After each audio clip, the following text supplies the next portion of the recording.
Hey guys, welcome back to your YouTube review. Your secret word is Anayirb.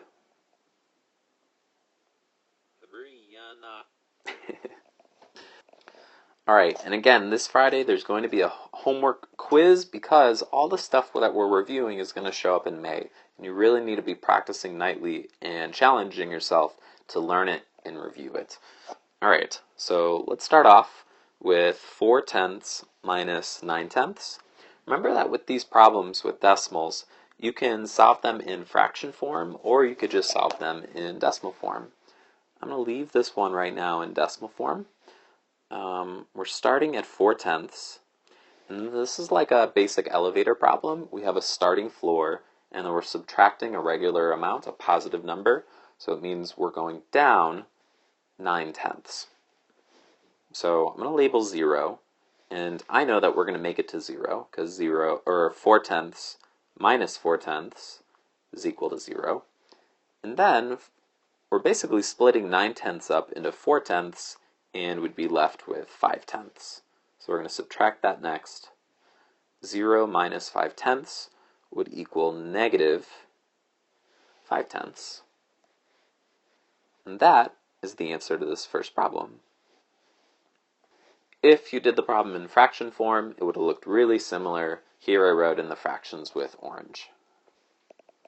Alright, so B is trickier. B is trickier because before we can really start the problem, we need to make a decision. Are we going to rewrite these rational numbers so that they're both fractions or so that they're both decimals? And I think I'm going to write it so that they're both decimals, because 1/2 as a decimal is one that I just remember. I remember that that's the same as 5/10 or 50/100. For lots of reasons, because there's 50 cents in a dollar being one of them, or because 0.5 is half of 1. And if you ever forget how to do that, you can always just take a fraction and try and make it so that it's equivalent to a fraction in tenths or hundredths, and 5/10 is equivalent to 1/2. So now that I have this new problem, again, I'm going to set up my open number line. I'm going to put 0 as a reference point, and we're starting at negative 5/10. Alright, now we're starting here, and then we're subtracting a positive amount, so it's an elevator problem. We're starting below 0, but we're going down, because of subtraction, we're going down further. So we're going to go down 4/10. And remember, when we were thinking about integers, going down farther away from 0 in a way is like adding, because the total distance away from 0 is getting bigger. So really, we're going to go down 4/10, and it's going to take us to negative 9/10. So the answer to this question should be negative 9/10. Alright, these two you should definitely have already tried on your own. When you get the answers, you should get 5/8 and negative 1 and 1/10. And for part E, you should have gotten 6 and 5/10.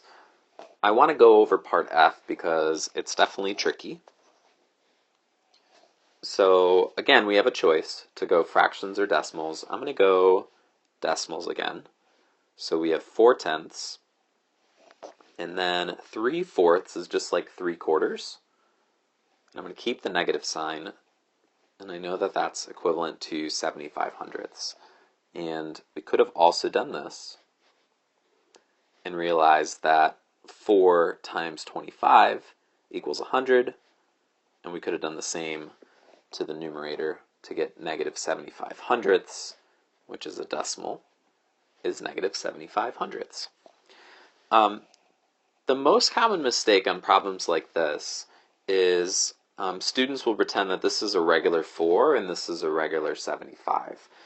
The problem with that is the 4 is in the tenths place and the 75 is in the hundredths place. If we take 4/10, we know that 4/10 is really equivalent to 40/100. Now we can think of it as 40 and negative 75 because they're both in the same place value. They're both in hundredths, but before we couldn't. So now I'm going to set this up on an open number line. I'm going to put 0 in the middle, and we're starting at 40 hundredths, and then we're adding a negative. So this is like a balloon problem, where we're adding weights to the flying house, and adding weight is the same as subtracting because it's going to take the house and drag it down. So we need to start from 40 hundredths and go down 75 hundredths. So I know we're going to hit 0 when we take away the first 40 hundredths. We're basically breaking this up. So we already used 40 hundredths. That means we're left with 35 hundredths. So we're going to go down that much. And the answer to this problem is going to be negative 35 hundredths. Now, if you did this problem in fraction form, you probably got something like 8 twentieths plus negative 15 twentieths, which is the same as just subtraction. And you should have gotten an answer of negative 7 twentieths. But if you do it with fractions, you just have to be ready to turn it back into a decimal in case it's multiple choice. And you have to see that these are equal to each other. And you could have just multiplied by 5 over 5 to get negative 35 hundredths, which is equivalent to negative 35 hundredths. Alright, definitely show your work for G and H, and hopefully you figured out that G was negative 1 and a fourth. Maybe you did it in decimal form, negative 1 and 25 hundredths. And H was the same as negative 15 hundredths. Alright, so A and B are state test level. You will definitely see these questions on your Friday homework quiz, so please try it on your own. But I'm going to go over both of them in detail so you can catch your mistake if you made one. So we have this whole expression, and we've got to know what to do first. So inside the parentheses, there's nothing to do. There's no adding, subtracting, multiplying, and dividing. That's just telling us that that's a negative number, and sometimes we put parentheses around negative numbers. There's no exponents, but there is division. It's that division bar. It's just written in fraction form. So we're going to start by doing this division problem. 1/2 divided by negative 2 fifths. And remember, with division and multiplication, we don't have to find common denominators because we're just going to end up in the end multiplying across anyway. So save yourself some work and do it in this form. I can take this problem and I can rewrite it by multiplying by the inverse of negative 2 fifths, which is going to be negative 5 halves, and then multiplying across. 1 times 5 is 5, 2 times 2 is 4, and then, since this is a positive and this is a negative, the signs are different. We have catchy songs to remember stuff like that. So this should stay negative. It should be negative 5/4. So that's the first part of the problem, which is basically this. This whole division problem turned into that answer. And now we're going to bring down the rest. We have plus negative 1/4. And that's the last thing we have. We have this addition problem, which can be modeled on an open number line. So we're starting at negative 5/4. And they're the same denominator, so I can figure this out. But you got to figure out which way we're going and what it's going to do to the number. So 0 is up here.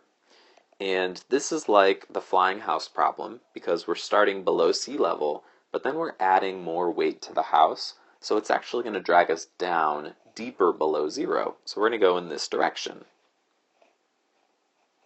And notice that this is one of those cases where subtracting makes the numbers look like they're going up because we're getting farther away. So you should end up with negative 6/4. And then there's a lot of ways you can write this final answer. Negative 6/4 is the same as negative 1 whole and 2/4, or just negative 1 and 1/2. And I think the state test would accept any of these three answers. So hopefully you got that one on your own. Alright, so hopefully you tried this one on your own. We start inside the parentheses. That's telling us to start right there. And we have 1/2 minus 7/8. Before we can subtract, we do need common denominators. And I'm just going to take 1/2 and multiply it by 4/4. And I know that 1/2 is equivalent to 4/8. So this problem becomes 4/8 minus 7/8. And then modeling that on an open number line, we have 4/8. And this is like a basic elevator problem. We're starting at 4/8 and we're subtracting, so we're going down. And we're going to go down a total of 7/4. So I'm going to mark 0 because I know we're going to hit it. I start by going down those 4/8. And we're breaking up this 7/8 into 4/8, and we'd be left with 3/8.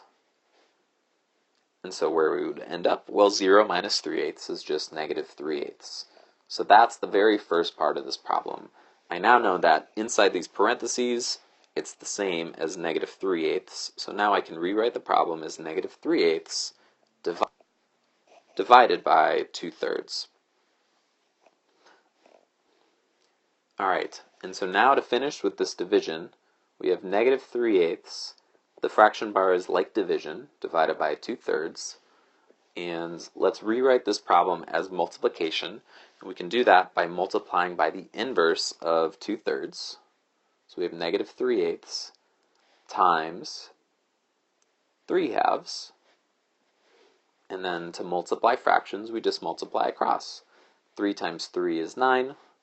8 times 2 is 16. And then we had a positive fraction times a negative. Since those have different signs, I'm getting it. It's negative. Alright, I hope those two state test level problems were good for you, and if you made a mistake, you understand it now. Let me know if you didn't, and I'll help you with it later, and see you later.